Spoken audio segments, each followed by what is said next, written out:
Nada go merere te lawa, go ngai tabua. Ando talita kana varronga na Radio Fiji 1 nando maiviti. Radio Fiji 1 nando maiviti. Yana Vinaka and good morning Fiji. In this bulletin, authorities urge fire safety during Diwali.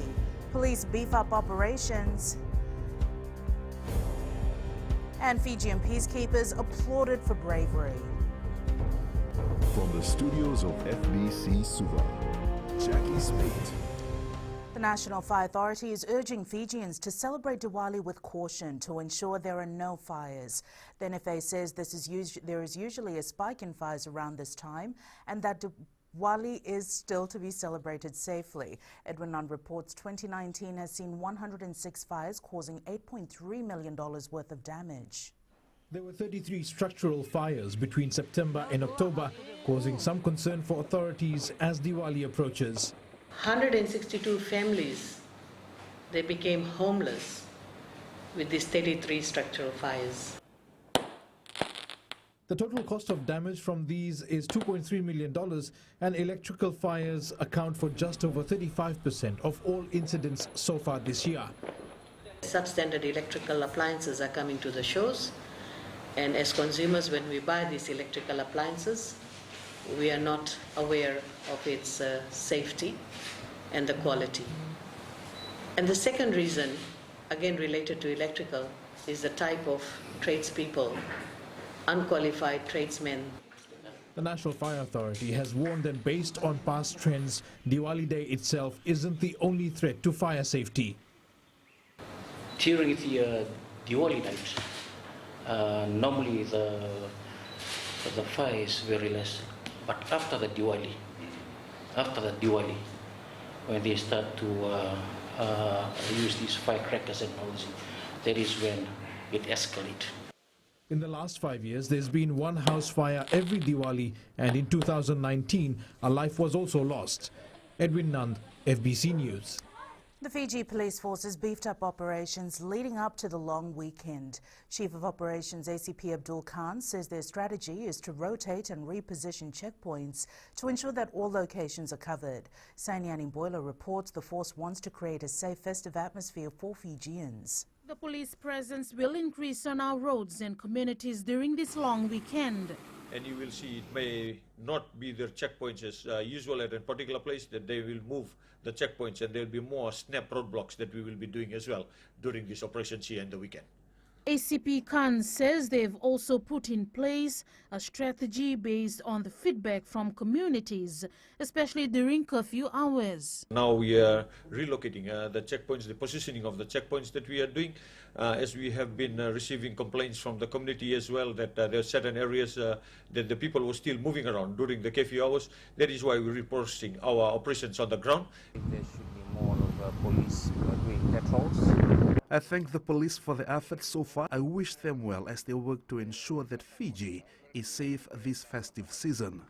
Yes, we need more police officers in our communities and in our roads to ensure that every Fijians abide by the law. Police are also urging everyone to be safe as we celebrate Diwali with families and loved ones. Sainiani Boila, FBC News. Retailers found selling damaged or prohibited fireworks will not be able to acquire approval for import and sale of firecrackers in the future. The Mineral Resources Department has revealed that during their inspections in previous years, the officers found retailers selling damaged fireworks which were confiscated and destroyed. Kritika Kumar reports. Snap inspections are being carried out by the Mineral Resources Department to ensure the retailers adhere to the regulations. Retailers that are found to be selling damaged fireworks and also fireworks that are not on the permitted list, in terms of future applications, it may not be approved for import and also for retailing of fireworks. There is a penalty we normally mete out to those who are not following the procedures or guidelines in place. Fijians are being reminded to light the fireworks responsibly and not target individuals, properties or moving vehicles. When using fireworks, please use it for the rightful and proper manner. Avoid pointing fireworks at individuals, at people, at moving vehicles, which may cause harm or destruction to infrastructure and also people's lives. So use it for the rightful purpose and respect fireworks, because fireworks is basically not a toy. It's an explosive product. It should be respected as such. The police force is calling on parents to supervise their children at all times when they are using fireworks.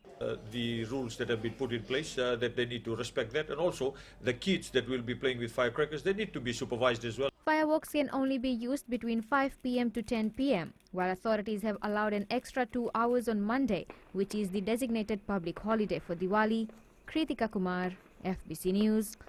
Cybercrime officers are now looking into a case involving a Year 8 student who allegedly shared a private video of herself with another boy and later discovered that it had been shared to others. The matter was reported at the Nambur police station. In a separate case, the cybercrime team at the Criminal Investigations Department received 3 requests from women who have asked for assistance in removing explicit videos of themselves. The women said the videos were initially shared with their partners and later discovered that it had been shared in private groups. Investigating officers are requesting the public to be mindful of the images and videos they take or share, as it could fall into the wrong hands. The 3 reports were received from Singua Town. Fijian peacekeepers are known globally for their bravery during missions, particularly in areas where others would refuse to be deployed to. Peacekeeping stakeholders in Fiji and the Pacific are now working in collaboration with the United Nations to ensure all agents of peace are recognized for their international commitments. The UN resident coordinator applauded Fiji for its immense contribution towards peacekeeping missions over the years. Fijians have served in peacekeeping missions since 1978. First mission in Lebanon. Honorable Speaker is part of it. There are 17 missions so far that Fijians have served in. Currently, almost 500 Fijian peacekeepers have been deployed in 7 countries: Syria, Lebanon, Iraq, Israel, Sudan, Egypt, and Yemen. With over 500 farmers contracted with Agricultural Marketing Authority, the organisation is now tapping into assisting in marketing fish.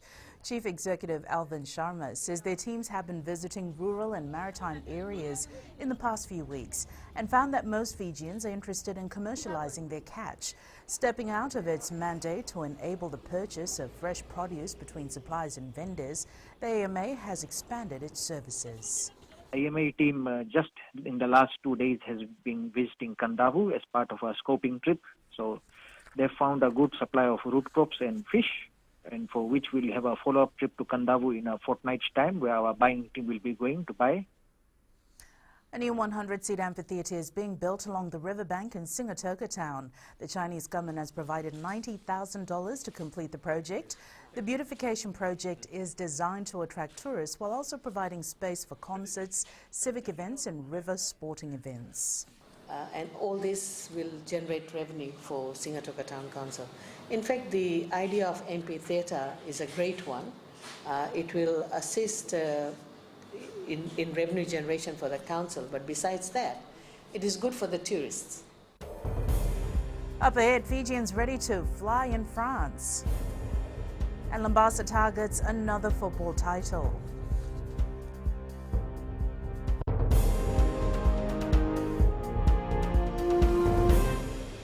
Hi, Bula. I'm Selai from Nandi. I love Gold FM, only the classic hits. Gold FM, only the classic hits.